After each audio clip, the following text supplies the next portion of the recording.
இடைத்தேர்தல் நடைபெற உள்ள விக்கிரவாண்டி தொகுதியில் இறுதிக்கட்ட பிரச்சாரம் நேற்று மாலையுடன் நிறைவடைந்தது. விழுப்புரம் மாவட்டம் விக்கிரவாண்டி தொகுதி எம்எல்ஏ புகழேந்தி ஏப்ரல் 6ஆம் தேதி உடல்நலக்குறைவால் உயிரிழந்ததால் நாளை 10ஆம் தேதி இடைத்தேர்தல் நடைபெற உள்ளது. தொகுதியில் 29 வேட்பாளர்கள் களத்தில் இருந்த போதிலும் திமுக, பாமக மற்றும் நாம் தமிழர் கட்சிகளுக்கிடையே மும்முனை போட்டி நிலவி வருகிறது. தொகுதியில் உள்ள 2,34,178 வாக்காளர்கள் ஓட்டு போட வசதியாக 276 வாக்குச்சாவடிகள் அமைக்கப்பட்டுள்ளது.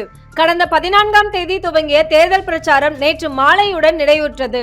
திமுக வேட்பாளர் சிவாவை ஆதரித்த அமைச்சர் உதயநிதி பிரச்சாரம் செய்து மாலை 5:50 மணிக்கு விக்கிரவாண்டியில் நிறைவு செய்தார். பாமக வேட்பாளர் அன்புமணியை ஆதரித்து அக்கட்சியின் மாநில தலைவர் அன்புமணி கெடாரில் பிரச்சாரம் செய்து அம்பேத்கர் சிலைக்கு மாலை அணிவித்து பிரச்சாரத்தை நிறைவு செய்தார். நாம் தமிழர் கட்சி வேட்பாளர் அபிநயாவை ஆதரித்து அக்கட்சியின் ஒருங்கிணைப்பாளர் சீமான் ஓரத்தூரில் தன் பிரச்சாரத்தை நிறைவு செய்துள்ளார். தொகுதியில் 25 நாட்களாக முகாமிட்டு பிரச்சாரம் மேற்கொண்டு வந்த அமைச்சர்கள், எம்பிக்கள், எம்எல்ஏக்கள் உள்ளிட்ட வெளிமாவட்ட அரசியல் கட்சியினர் நேற்று மாலை 6 மணிக்கு பின் தொகுதியிலிருந்து வெளியேறினர் என்பது குறிப்பிடத்தக்கது.